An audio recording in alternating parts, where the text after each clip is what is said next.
नमस्कार दोस्तों, कैसे हैं आप सब। I hope all is well. स्वागत है आपका हमारे चैनल पे। आज हम डिस्कस करेंगे जेके पीएसआई का lecture number 3। This is lecture number 3।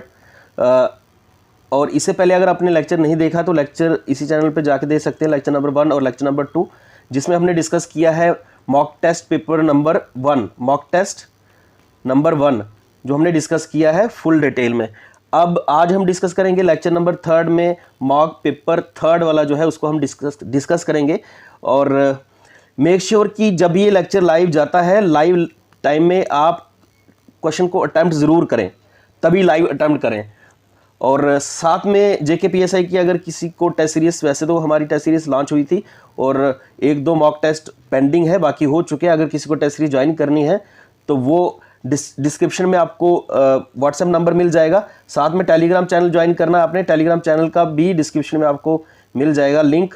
वो आपने डायरेक्टली सर्च करना है, वहाँ पे आपको पीडीएफ आंसर की मिलती रहती है और करंट अफेयर भी चल रहा है, वो भी आपको अटेम्प्ट करने हैं क्वेश्चन। ओके, स्टार्ट करते हैं आज का पहला question. Which one among the following addicts mention the personal name of Ashoka. This is very important है कि अशोका देखो लास्ट टाइम भी अशोका पे क्वेश्चन आया था, तो अशोका इंपॉर्टेंट इसलिए बन जाते हैं क्योंकि एक तो इनके बारे में आपको यह बताना चाहिए, तो बुद्धिज्म इन्होंने अडॉप्ट किया था, ठीक है। और बुद्धिज्म अडॉप्ट कब किया था उन्होंने? कलिंगा वार हुई थी। कलिंगा वार कब हुई और कहाँ हुई ये आपको बताना चाहिए। ये हुई थी उड़ीसा में, उड़ीसा आज के डेट में उड़ीसा, वहाँ पे कलिंगा वार। और कलिंगा वार के बाद, ठीक है, इन्होंने बुद्धिज्म को अडॉप्ट किया था। तो दिस इज़ वेरी इंपॉर्टेंट कि अशोका इंपॉर्टेंट पर्सनैलिटी बन जाते हैं। इनके जितने भी पिलर है, पिलर्स के नाम पता होना चाहिए, कहाँ कहाँ पे पिलर्स है, और एडिक्ट्स जितनी भी इनकी है वो सारी आपको पता होनी चाहिए। और इसकी में एडिक्ट्स जितनी भी हैं, इसकी मैं आपको एक पीडीएफ शेयर कर दूंगा जिसमें आप सारे के सारे एडिक्ट्स के नाम आपको पता चल जाएंगे, ठीक है। इसका आंसर क्या है? ए कालसी, रोमन दे इंस्क्रिप्शन, या फिर कलिंगा एडिक्ट्स, या मास्की। तो ये आपने बताना कि अशोका का पर्सनल नाम जो है किस एडिक्ट पे लिखा गया है। तो इसका आंसर जो है क्वेश्चन नंबर 1 का डी, मास्की जो है, मास्की जो है वहाँ पे इनका पर्सनल नाम लिखा गया है अशोका का, ठीक है। ये इंपॉर्टेंट है पर्सनालिटी, ठीक है, तो ये इंपॉर्टेंट है, आपको पता होना चाहिए। क्वेश्चन नंबर 2 जो है, विच one of the following dynasty was ruling over the north India at the time of Alexander invasion in 1326 BC में। तो अलेक्जेंडर का इन्वेजन हुआ था, ठीक है, नॉर्थ इंडिया में। तो ये किस टाइम में इन्होंने इन्वेजन किया था, कौन सी डायनेस्टी इंडिया में तब थी? Okay, Nanda dynasty, Maurya dynasty, या फिर शुंगा डायनेस्टी, या कानवाज। तो this is very important question, आपको पता होना चाहिए। इसका आंसर जो है सेकंड का A answer, Nanda dynasty rule कर रही थी इंडिया में। दिस इज वेरी इंपॉर्टेंट, पता होना चाहिए। Question number 3, the painting of Bodhisattva Padmapani is one of the most famous and apt illustrated painting at. तो ये इंपॉर्टेंट है कि बोधिसत्व पद्मपाणि बुद्धिज्म के रिलेटेड है, तो ये आपको बताना चाहिए। एनसीईआरटी में भी आर्ट एंड कल्चर की, फाइन आर्ट्स की एनसीईआरटी जो है, वहाँ पे इनकी पिक भी दी गई है, वो देख सकते हैं आप।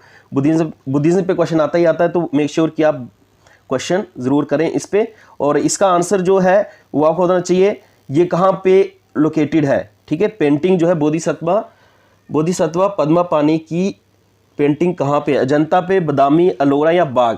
तो इसका आंसर है सी का ए पार्ट, अजंता केव जो है वहाँ पे ये अवेलेबल है। ये एनसीईआरटी का क्वेश्चन है, फाइन आर्ट्स का, और ये यूपीएससी या फिर एसएससी में क्वेश्चन बड़ी बार आया है। मेक श्योर कि आप इसको पढ़ें। Which one of the following is not Indus valley civilization site. तो आईबीसी साइट आपको सब पता होनी चाहिए, एक तो इंडिया की देखनी है और पाकिस्तान में जो है वो भी देखनी है।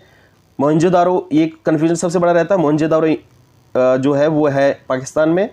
इंडिया में कौन कौन सी हैं वो आपको पढ़नी है।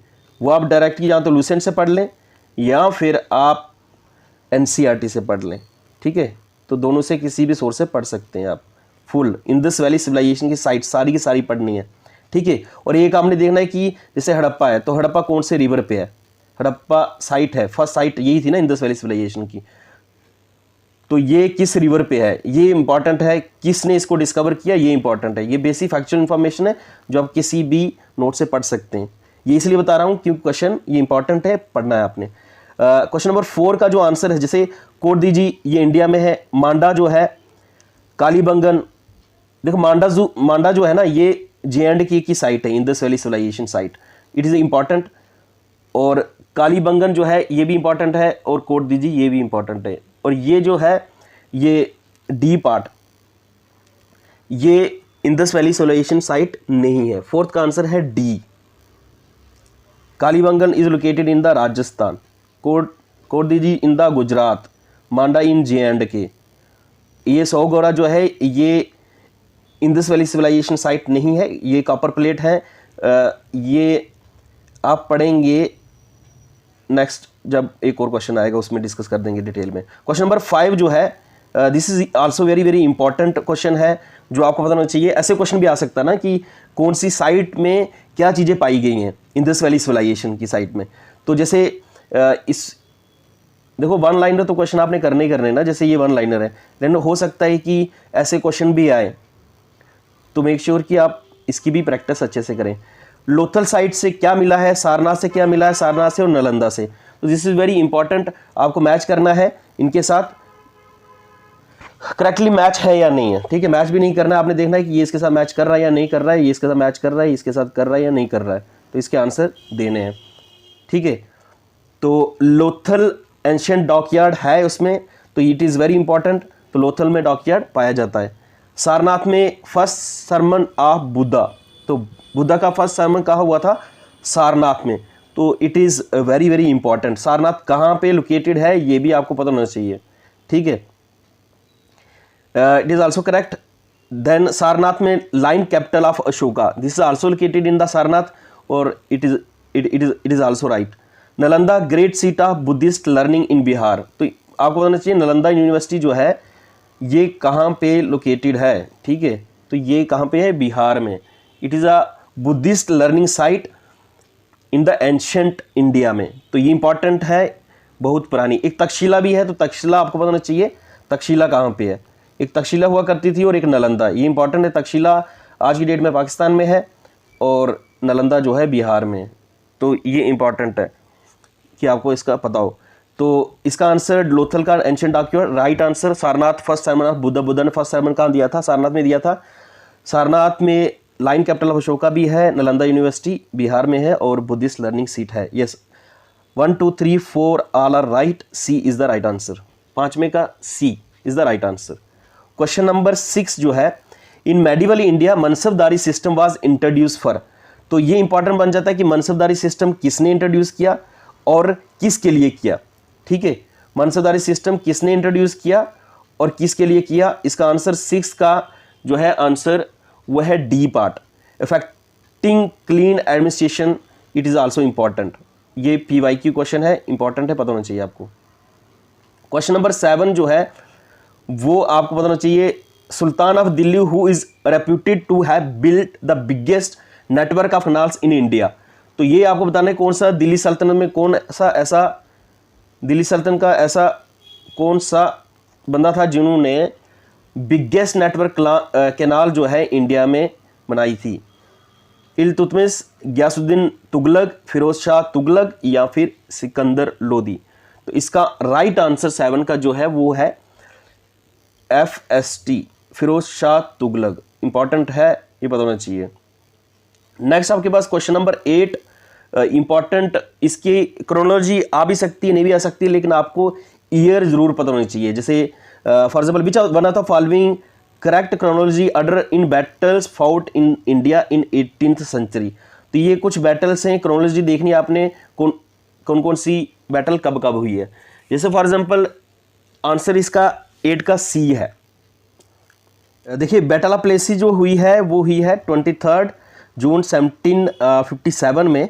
Battle of Plassey was a decisive victory of the British East India company over the nawab of Bengal and French allies on 23 1757। तो एग्जैक्ट आपको पता होना चाहिए कि कब हुई है। ठीक है, और रिजल्ट क्या हुआ, ब्रिटिश इसमें जीत गए थे। तो ये इंपॉर्टेंट है कि आपको बताना चाहिए। टेरिटोरियल चेंजेस क्या हुई, बंगाल को इनेक्स कर दिया गया ईस्ट इंडिया कंपनी के द्वारा। अब हुई किसके किसके बीच में, ये इंपॉर्टेंट बन जाता है। तो ये हुई थी 23 जून 1757 में। और ये जो ब्रिटिश ईस्ट इंडिया कंपनी थी उसको लेड कर रहे थे रॉबर्ट क्लाइव, ये इंपॉर्टेंट है। और ये हुई थी against the forces of Siraj ud Daula. Siraj ud Daula important personality है, नाम पता होना चाहिए, Siraj ud Daula. Battle of Plessis किसके किसके बीच में हुई है, ये इंपॉर्टेंट है, बंदे का नाम पता होना चाहिए, बंगाल में, ठीक है। Last nawab of Bengal and his French allies, ठीक है। तो ये इंपॉर्टेंट है कि सिराज उद दौला, ये important person, nawab of Bengal, last nawab of Bengal Siraj ud Daula, और ईस्ट इंडिया कंपनी जिसको लेड कर रहे थे रॉबर्ट क्लाइव। रॉबर्ट क्लाइव का नाम पता होना चाहिए, सिराज उद दौला का। कब हुई है? 1757 में, ओके, ये इंपॉर्टेंट है, पता होना चाहिए। नेक्स्ट आपका बैटल ऑफ वांडीवाश कब हुई है, ये इंपॉर्टेंट है, ये हुई है 1760 में। ये इंपॉर्टेंट है, किसके किसके बीच में हुई है? 1760 में हुई है, ये हुई है फ्रेंच और ब्रिटिश के बीच में। तो ये इंपॉर्टेंट है, कब हुई? पहले हमने क्या डिस्कस किया? पहले हमने डिस्कस किया कि देखो 3 कार्नेटिक वार हुई हैं, किसके किसके बीच में? फ्रेंच और ब्रिटिश के बीच में 3 कार्नेटिक वार हुई हैं। कब कब हुई हैं वो भी बताना चाहिए, ठीक है। और ये 7 ईयर्स वार भी बोला जाता है इनको तमिलनाडु में। तो पहले हमने किया डिस्कस बैटल ऑफ प्लेसी जो थी 1757 में।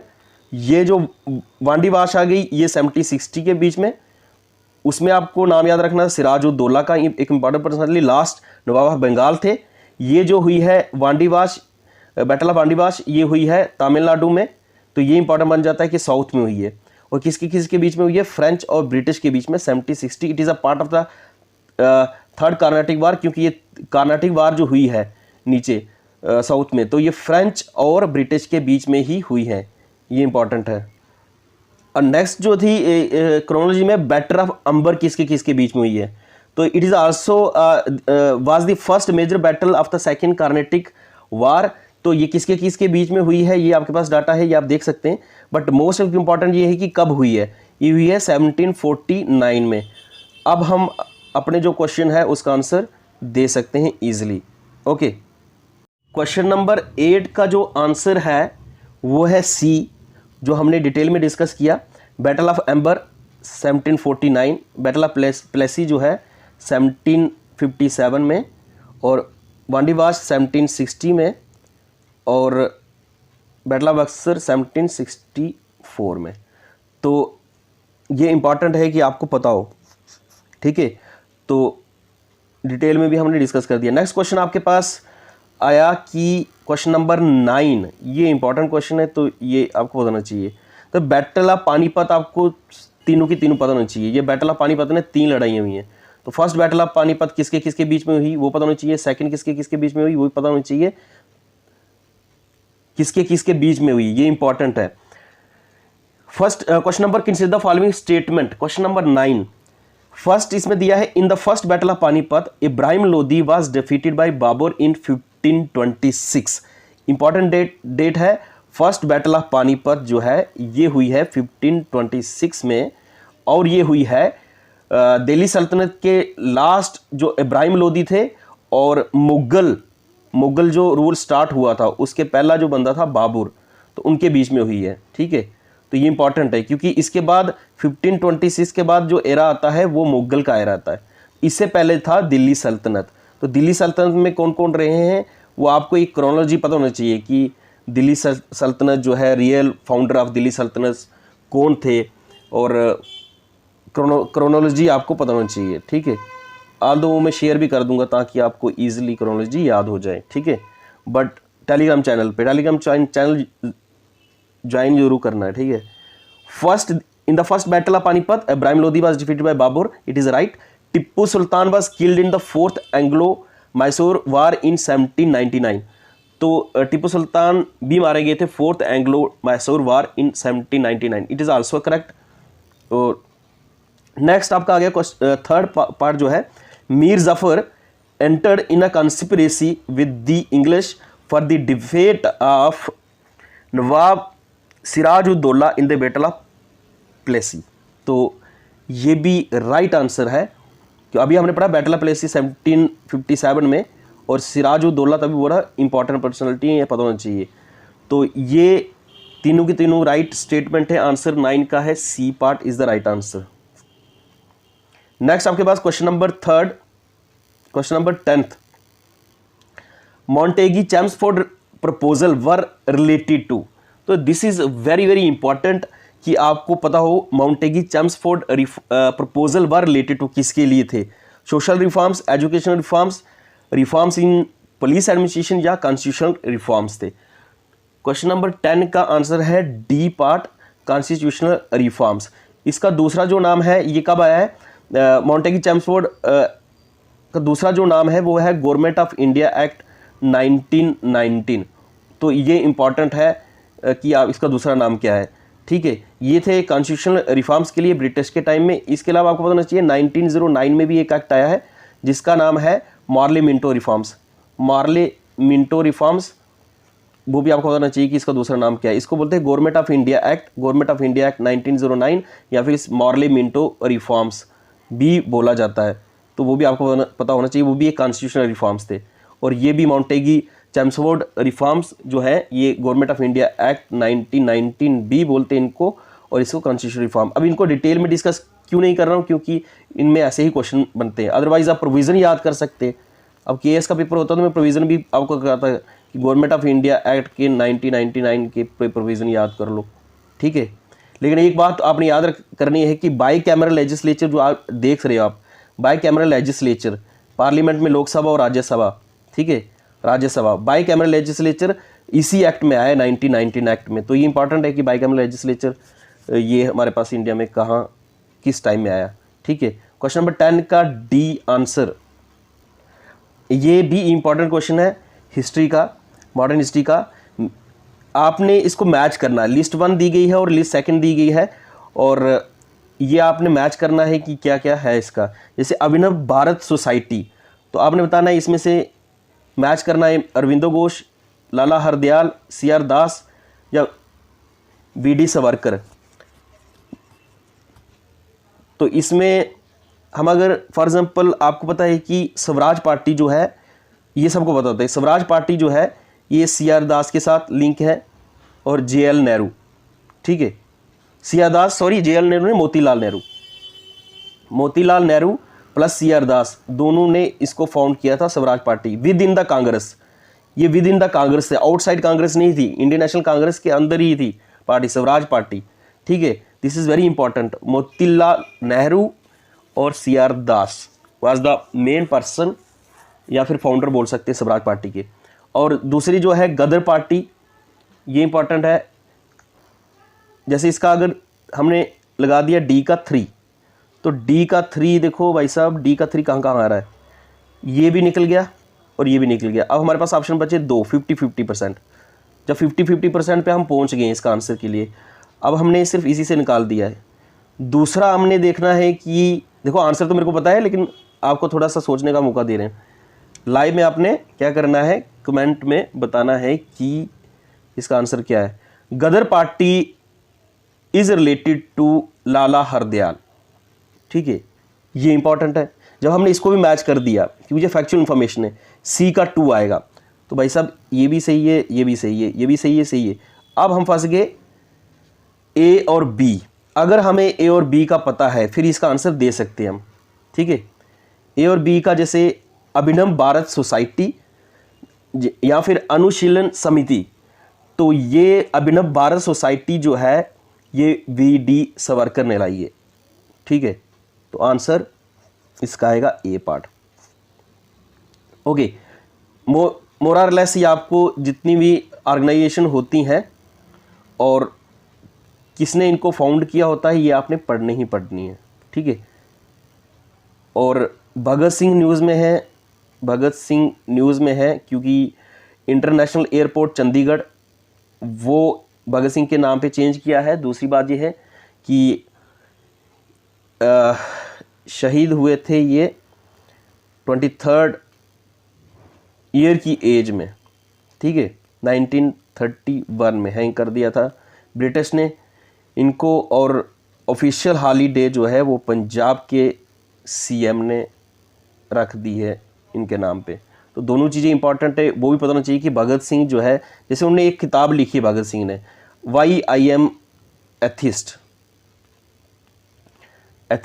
ठीक है। और उनके बहुत जैसे वो एसोसिएटेड थे HSRA के साथ, लेकिन फाउंडर नहीं थे। ये क्वेश्चन इंपॉर्टेंट है क्योंकि कुछ लोग जो है वो ये देख लेंगे SRA या फिर HSRA के फाउंडर नहीं थे, लेकिन मेंबर जरूर थे उसके, ठीक है। और ये इंपॉर्टेंट बन जाता है। अरविंदो घोष इसलिए भी इंपॉर्टेंट बन जाते हैं। अरविंदो घोष एक इंपॉर्टेंट पर्सनैलिटी है। एक तो आपको पता लीडर वो पता होना चाहिए, जैसे एक्सट्रीमिस्ट लीडर कौन कौन थे, एक्सट्रीमिस्ट लीडर और मॉडरेट लीडर। तो एक्सट्रीमिस्ट लीडर तो लाल बाल पाल याद कर लोगे, लाल बाल पाल तो याद हो जाएगा, साथ में अरविंदो घोष, ठीक है। तो ये लाल बाल पाल याद रखना है उसी से, और प्लस अरविंदो घोष, ये थे extremist leader in the Congress, ठीक है। तो इसका आंसर बता दिया A. Which are the following about constitution of India not correctly match. This is important question जो कि आपको बताना चाहिए मैच कौन सा नहीं कर रहा है। क्वेश्चन नंबर 12 इंडियन पॉलिटी का क्वेश्चन है, तो ये पता होना चाहिए। 9th schedule was added in the constitution by the 1951 related to land reforms. Yes, ये तो सही है क्योंकि जो 9th शेड्यूल है, टोटल शेड्यूल कितने हैं इंडियन कॉन्स्टिट्यूशन में, आज की डेट में 12 शेड्यूल है। जब कॉन्स्टिट्यूशन बना था कब, 26 नवंबर 1949 में कॉन्स्टिट्यूशन ऑफ इंडिया अडॉप्ट हुआ है, अनफोर्स हुआ है 26 जनवरी 1950, जिसको हम रिपब्लिक डे भी बनाते हैं, ठीक है, 26 जनवरी को। तो उसके बाद तब हमारे पास सिर्फ 8 ही शेड्यूल हुआ करते थे, लेकिन आज की डेट में हम देखें 12 शेड्यूल हैं।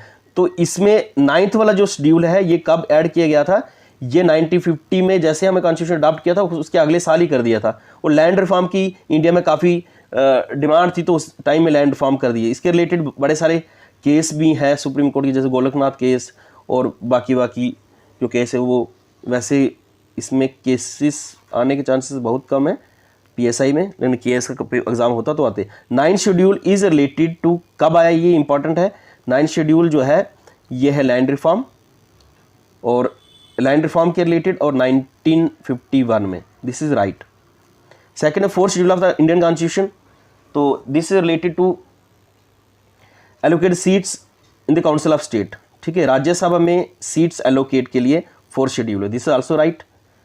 10th शेड्यूल जो है ये इंपॉर्टेंट है, जैसे 9th शेड्यूल 1951 में लैंड रिफॉर्म के रिलेटेड था, अब 10th शेड्यूल आया तो 10th शेड्यूल किसके रिलेटेड था, via 52nd constitutional amendment 1985। It is very very important, आपको बताना चाहिए। 10th शेड्यूल जो है ये आपका 52nd अमेंडमेंट कब आया, 1985 में, और ये था एंटी डिफेक्शन लॉ, ठीक है, एंटी डिफेक्शन लॉ। तो इंपॉर्टेंट बन जाता है एंटी डिफेक्शन लॉ या फिर डिफेक्शन, ठीक है। तो ये भी करेक्ट है। 11th schedule and part 9 related to is related to the 74th amendment act panchayati raj system. देखो 11th शेड्यूल जो है ना ये डील करता है, एक मैंने फार्मूला बताया था आपको शेड्यूल याद करने के लिए, TEARS, tears of old PM, ठीक है।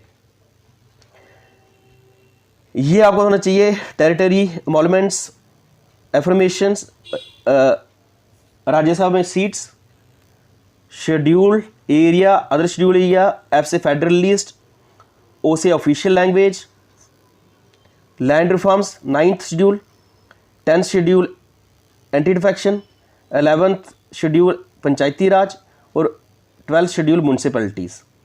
तो ये PM याद हो गया, टेयर्स ऑफ ओल्ड PM। तो इसमें क्या हो गया, 12 के 12 शेड्यूल आपको याद हो जाएंगे अगर ये फार्मूला आप यूज़ करते हैं, टेयर्स ऑफ ओल्ड PM। तो लक्ष्मीकांत में एक बार देखना है, सबकी एक एक लाइन देख लेनी है आपने, लेकिन फार्मूला इस तरीके से याद करेंगे तो आप याद भी हो जाएगा। अगर 11th 12th में कन्फ्यूजन भी आता, सीधा लिखना tears of old PM, old prime minister के आंसू। तो PM जैसे एंड में जाएगा तो ये आपको पता है 11th है और ये 12th है, तो ये 11th की बात है तो 45 की बात है। और दूसरी बात ये है कि ये 74th अमेंडमेंट नहीं है, ये म्यूनसिपैलिटी के रिलेटेड है, लेकिन ये पंचायत के लिए नहीं है, ये 73rd अमेंडमेंट हुई है पंचायत के लिए। 74th is related to the municipalities, ये हुई है 1992 में, तो इंपॉर्टेंट बन जाता है, ठीक है। 73rd अमेंडमेंट ये हुई है 1992 में। और इस अमेंडमेंट के बेसिस पे कौन सी फर्स्ट स्टेट थी, वो थी एमपी। ठीक है, yes you have listen right. ठीक है, एमपी स्टेट फर्स्ट स्टेट थी जिसने on the basis of 73rd amendment panchayati raj को इम्प्लीमेंट किया था। ठीक है, जिसे राजस्थान और आंध्र प्रदेश, जो आप सोच रहे होंगे कि पंचायती राज फर्स्ट इंट्रोड्यूस हुआ था, वो हुआ था 1957-58 के टाइम में, 1960s के टाइम में। वो जो आप राजस्थान देखते हैं या फिर आंध्र प्रदेश, मेरा क्वेश्चन है 1992 में जब PRI हमारा 73rd अमेंडमेंट के थ्रू लाया गया इंडिया में, उसके बेसिस पे कौन सी फर्स्ट स्टेट है जिसने इम्प्लीमेंटेशन किया पंचायती राज सिस्टम? ये किया था मध्य प्रदेश ने। ठीक है, इसका आंसर नॉट करेक्टली मैच ये वाला D part, this very important. अच्छा, लास्ट लेक्चर में जो इससे पहले लेक्चर हुआ था, लेक्चर नंबर 3, उसमें एक करेक्शन क्या थी कि गांधी जी की एंट्री इंडिया में कब हुई है, तो वहाँ पे मैंने बोल दिया है 9 फेब 1915 में हुई है, ये तो करेक्ट है, लेकिन फेब में नहीं हुई है, वो जैन में हुई है। ठीक है, दिस इज इंपॉर्टेंट कि 9 जनवरी में हुई है 1915 में। ओके, 9 जनवरी 1950। और दूसरा था एक करेक्शन सिंगल सिटीजनशिप का, तो उसकी वीडियो के कमेंट बॉक्स में देख लेना, वहाँ किसी ने कमेंट किया है तो वो भी करेक्ट कर देना आपने। ठीक है, 2 चीज़ें। थर्ड है कि इंडिया का रैंक SDG पे अभी चेंज हुआ है, वो भी आपने देखना है। और 66 ओवरऑल SDG इंडेक्स नीति योग का, लास्ट लेक्चर नंबर 2 की बात कर रहा हूँ। नीति योग इंडेक्स जो रिलीज करता है उसमें ओवरऑल इंडिया का 66 है, बट अभी जो यूनाइटेड नेशन के द्वारा SDG वर्ल्ड वाइड के लिए रिलीज किए जाते हैं उसमें इंडिया का रैंक अलग से है, 121 के आसपास है। ठीक है, और ये डाटा आपको हम सेंड कर देंगे टेलीग्राम चैनल पे, वहाँ पे हम अपडेट डाटा मिलेगा आपको। ओके, क्वेश्चन नंबर 13 जो है, in the under the Indian constitution concentration of wealth violets, तो कंसंट्रेशन ऑफ वेल्थ वायलेट्स, ये राइट टू इक्वालिटी नहीं, राइट टू फ्रीडम नहीं, कंसेप्ट ऑफ वेलफेयर नहीं, DPSP। ठीक है, directive principle of state policies को वायलेट करता है। आर्टिकल 39 को एक बार पढ़ लें आप डायरेक्टली। ठीक है, तो आपको इसके बारे में थोड़ा सा और क्लियरिटी आ जाएगी। What was the exact constitutional status of India on 26 जनवरी 1950? तो ये इंपॉर्टेंट क्वेश्चन है कि इंडिया का एग्जैक्ट कॉन्स्टिट्यूशन स्टेटस क्या था 26 जनवरी 1950 में। तो 26 जनवरी 1950 में क्या स्टेटस था? आप अगर प्रीएम्बल पढ़े ना, प्रीएम्बल की पूरी लाइन पढ़ लेनी है। जैसे we the people of India having solemnly resolve to constitute India into sovereign socialist secular democratic republic, ऐसे करके आप याद करेंगे तो उसमें चीज़ें दिख जाएंगी आपको कि कौन सी चीज़ें ऐड की हैं। देखो 26 जनवरी 1950 में SSI वर्ड नहीं थे, सोशलिस्ट भी नहीं था, सेकुलर भी नहीं था, इंटीग्रिटी भी नहीं था। तो ये इंपॉर्टेंट है कि ये कब हुआ है, 1976 में 42nd अमेंडमेंट मिनी कॉन्स्टिट्यूशन जिसको बोलते हैं, इंदिरा गांधी के टाइम में। ये 3 वर्ड तो नहीं थे तब 26 जनवरी 1950 में। तो यहाँ भी दिखे, उनको रिमूव करते हैं, बाकी वाला प्रियम्बल वाली चीज़ें याद करते हैं। डेमोक्रेटिक रिपब्लिक ये तो था, सॉवरेन डेमोक्रेटिक रिपब्लिक ये भी था, सेकुलर नहीं था, काट दो, तो ये नहीं आएगा। सोशलिस्ट नहीं था, ये दोनों वर्ड मैंने बताया अभी। SSI सोशलिस्ट सेकुलर इंटीग्रिटी ये प्रियम्बल में ऐड किए गए हैं, आई मीन कॉन्स्टिट्यूशन में, ये 42nd अमेंडमेंट के दौरान में। तो ये भी गया, ये भी गया। लेकिन आपको पता है कि सीधा सीधा लिखा है कि कोई भी कंट्री सॉवरेन होगी तो तभी डेमोक्रेटिक रिपब्लिक भी आएगा ना, तो इसका आंसर आएगा B part. India is a sovereign country, democratic भी और रिपब्लिक भी है। ठीक है, 26 जनवरी 1950 में हम क्या थे, सॉवरेन डेमोक्रेटिक एंड रिपब्लिक। इसका आंसर जो है 14 का बी पार्ट। नेक्स्ट आपके पास आया question number 15। Question number 15 question number फिर से इसका है इंडियन पॉलिटी का। तो इसमें से बताना which of the following statement is not correct, तो हमने बताना कौन सी करेक्ट नहीं है। Fundamental rights are included in the part 3rd and has been taken from the USA and these rights are justiciable in nature and guaranteed by the constitution of India. तो वैसा देखो, फंडामेंटल राइट एक तो part 3rd में, ये पता होना चाहिए आपको। दूसरा ये है कि हमने इसको USA से लिया है फंडामेंटल राइट्स को। और थर्ड इन्फॉर्मेशन आपको ये बताना चाहिए, दिस इज जस्टिसेबल मतलब हो गया अगर आपके फंडामेंटल राइट का उल्लंघन होता है, वायलेशन होती है, तो you can go to supreme court and high court. तो ये इंपॉर्टेंट है, इसको बोलते हैं जस्टिसेबल। तो फंडामेंटल राइट्स ये करेक्ट है कि पार्ट 3 में है और यूएसए से लिया गया है और जस्टिसेबल है। डीपीएसपी जो है ये पार्ट 4 में है और ये नॉन जस्टिसेबल है। नॉन जस्टिसेबल मतलब हो गया अगर इसका उल्लंघन हो भी तो जस्टिसेबल नहीं है। ठीक है, फंडामेंटल राइट सिटीजन्स के लिए भी हैं और फॉरेनर के लिए भी हैं। तो फॉरेनर के लिए कौन से हैं वो आपको बताना चाहिए। आर्टिकल फॉरेनर्स के लिए कौन कौन से हो और सिटीजन्स के लिए कौन कौन से हैं, वो भी लक्ष्मीकांत से एक बार देख लें, क्लियर हो जाएगा। और डीपीएसपी जो है ये जस्टिसेबल नहीं है, ये सरकार के लिए होते हैं, स्टेट के लिए। ठीक है, सरकार इसको पॉलिसीज़ को लाए या ना लाए, ये इसके लिए हम कोर्ट या सुप्रीम कोर्ट में नहीं जा सकते, लेकिन वैसे ये कंट्री के लिए इंपॉर्टेंट होते हैं। आर्टिकल 37 को एक बार देख लेना आपने, आर्टिकल 37 को। ठीक है, it is important for the governance of the country. ठीक है, तो DPSP governance of the state, this is also right.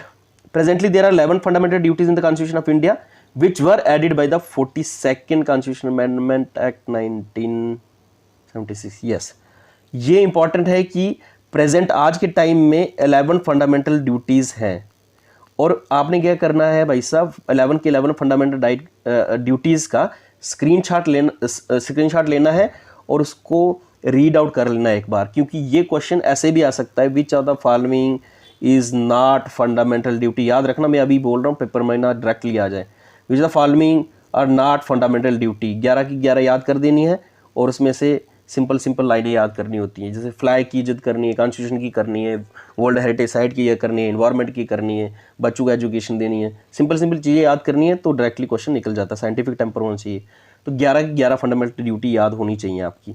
ठीक है, और ये ओरिजिनल कॉन्स्टिट्यूशन में नहीं थी। ये इंपॉर्टेंट क्वेश्चन है कि जब हमारा कॉन्स्टिट्यूशन 26 जनवरी 1950 में लागू हुआ, कॉन्स्टिट्यूशन ऑफ इंडिया, क्या उस दौरान में फंडामेंटल ड्यूटीज़ थी? तो नहीं। और ये ली कहाँ से हमने, ये इंपॉर्टेंट बन जाता है।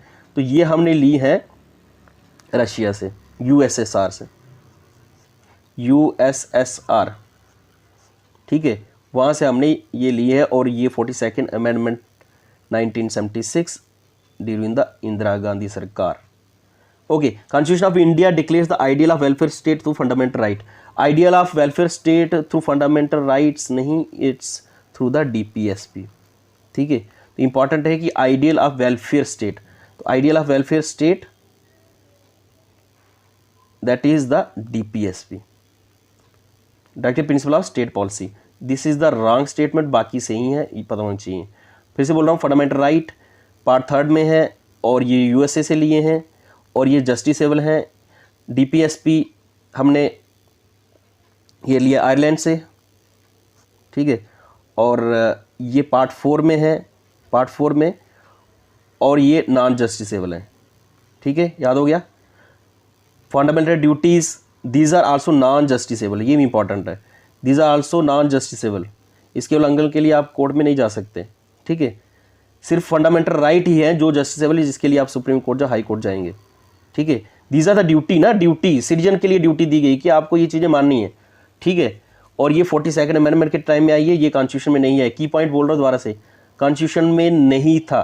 फिर सुन लेना, जब हमारा कॉन्स्टिट्यूशन बना था 26 जनवरी 1950 में एनफोर्स हुआ था, तब ये फंडामेंटल ड्यूटीज़ नहीं थी, इनको बाद में ऐड किया गया है, वो है 42nd कॉन्स्टिट्यूशन अमेंडमेंट 1976 में। नेक्स्ट आपका क्वेश्चन आ गया, क्वेश्चन नंबर 16।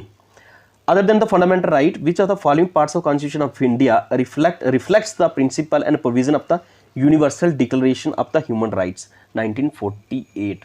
तो ये इंपॉर्टेंट है कि universal human declaration of human rights 1948 में आया है। तो 16 का आंसर डायरेक्टली बता देता हूँ, डी आंसर है, डी 1 2 3 4 सब है इसमें। Universal declaration of human rights में आपके फंडामेंटल राइट्स भी हैं, प्रियम्बल, डीपीएसपी, फंडामेंटल ड्यूटी, सब। 16 का D part answer. Question number 17, the power to increase the number of जजेस in the supreme court of India is vested in. तो ये important है कि सुप्रीम कोर्ट के जज की अगर उनको इंक्रीज करना है तो वो पावर किसके पास है?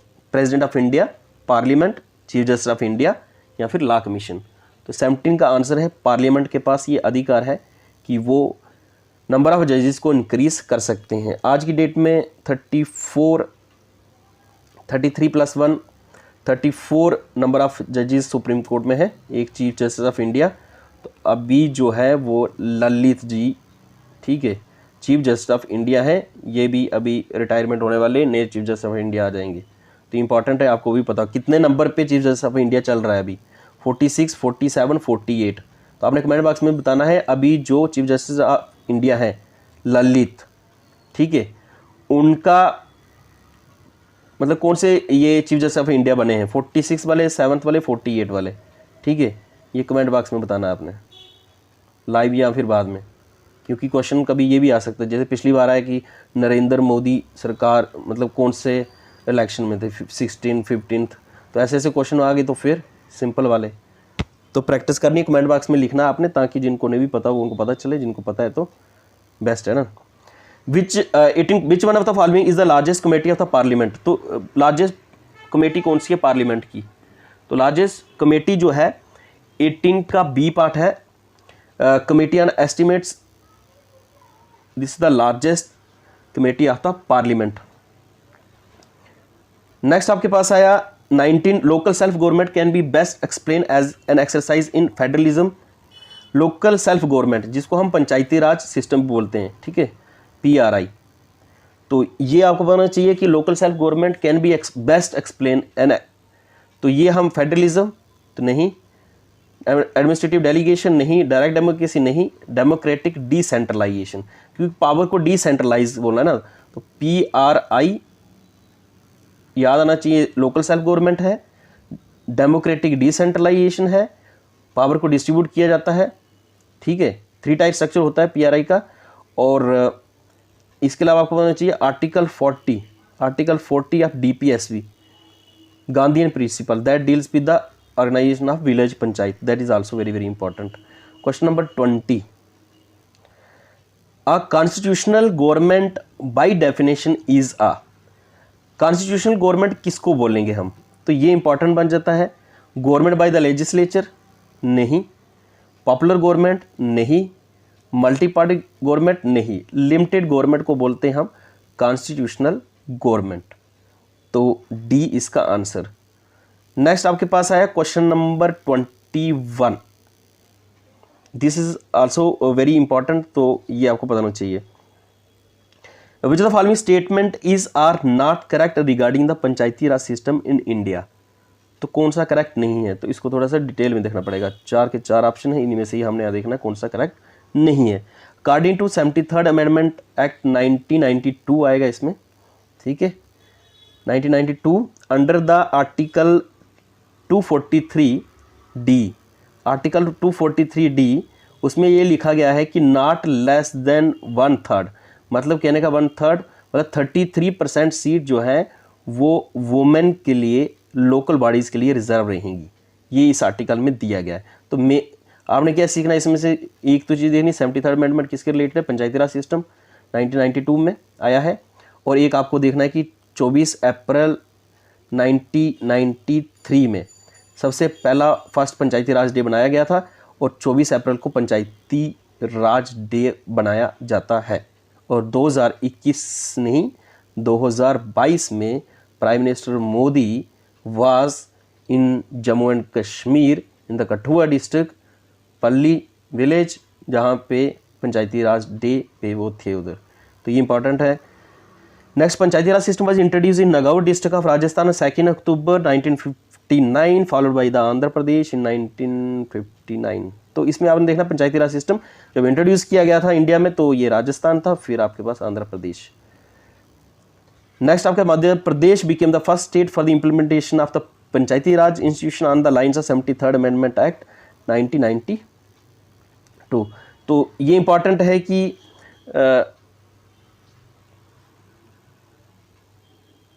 हाँ, जो मैं पहले डिस्कस कर रहा था कि इम्प्लीमेंटेशन क्या है, 73rd अमेंडमेंट के अकॉर्डिंग ये आएगा, और 1960s की बात करोगे तो ये राजस्थान वगैरह आएगा। नेक्स्ट आपका, if a panchayati dissolve elections are to be held in with in 3 month, this is the wrong statement. Next इसमें क्या है कि ये वाला जो फर्स्ट स्टेटमेंट है ये करेक्ट है कि 33% सीट्स रिजर्व हैं किसके लिए, वुमेन के लिए। दूसरा है कि राजस्थान में पंचायती राज सिस्टम सबसे पहले इंट्रोड्यूस किया था। तीसरा आपने याद रखना, मध्य प्रदेश जो है वो 73rd अमेंडमेंट 1992 के अकॉर्डिंग जो है वो फर्स्ट स्टेट बनी थी इम्प्लीमेंटेशन करने के लिए पंचायती राज, और ये वाली गलत स्टेटमेंट है। ठीक है, अब इसमें क्या है ना कि आपको ये करेक्ट करना है। यहाँ पे 73rd अमेंडमेंट एक्ट 1992 में हुई है, 93 में नहीं हुई है। ठीक है, तो ये इंपॉर्टेंट है। नेक्स्ट आपके पास आया question number 22, which one of the following rights was described by B.R. Ambedkar as a heart and soul of the constitution. तो आपको होना चाहिए कि डॉक्टर B.R. अम्बेडकर ने heart and soul of the constitution किसको बोला है? Right to freedom of religion, right to property, right to equality, right to constitutional remedies. तो इसका आंसर है क्वेश्चन नंबर 22 का। आंसर देने से पहले मैं बता देता हूँ कि doctor B.R. Ambedkar who is also called as the father of Indian constitution, ठीक है, और फादर ऑफ नेशन किसको बोलते हैं? महात्मा गांधी जी। इनका आंसर है D part, constitutional remedies article 32। Constitutional remedies article 32 है, ठीक है। और रीट्स याद कर देनी है आपने एक बार, रीट्स 5 की 5 रीट्स होती हैं, 5 की 5 रीट्स आपने याद करनी है। क्या डिफरेंस है सुप्रीम कोर्ट और हाई कोर्ट्स की रीट्स के बीच में? सिंपल डेफिनेशन याद करनी है। 5 रीट्स कौन कौन सी हैं? हैबस कॉर्पस, मैंडमस, जितनी भी 5 की 5 है उनमें देखना कि हैबस कॉर्पस में क्या होता है, मैंडमस में क्या होता है, एक एक लाइन याद करनी है, वैसे खत्म कर देनी है, डिटेल में नहीं पढ़ना है। Right to constitutional remedies that is the doctor B.R. Ambedkar, और आर्टिकल 32 को बोला गया है heart and soul of the constitution. आज हम डिस्कस करते हैं 22 तक की। नेक्स्ट लेक्चर में हम डिस्कस करेंगे 22 के बाद वाले क्वेश्चन। और टेलीग्राम चैनल ज्वाइन कर लीजिए, क्योंकि टेलीग्राम चैनल पे आपको अपडेट मिलता रहता है, जो कि यही नाम है जो यूट्यूब चैनल का नाम है, Sahil Thakur Jammu, Sahil STJ, Sahil Thakur Jammu, target JK exams. Okay, और मिलते हैं आपको नेक्स्ट लेक्चर में, फिर हम डिटेल में डिस्कस करेंगे। नेक्स्ट वाले डिटेल में डिस्कस करते हैं तो फिर क्या होता है, लेक्चर बहुत लंबा चला जाता है, ठीक है।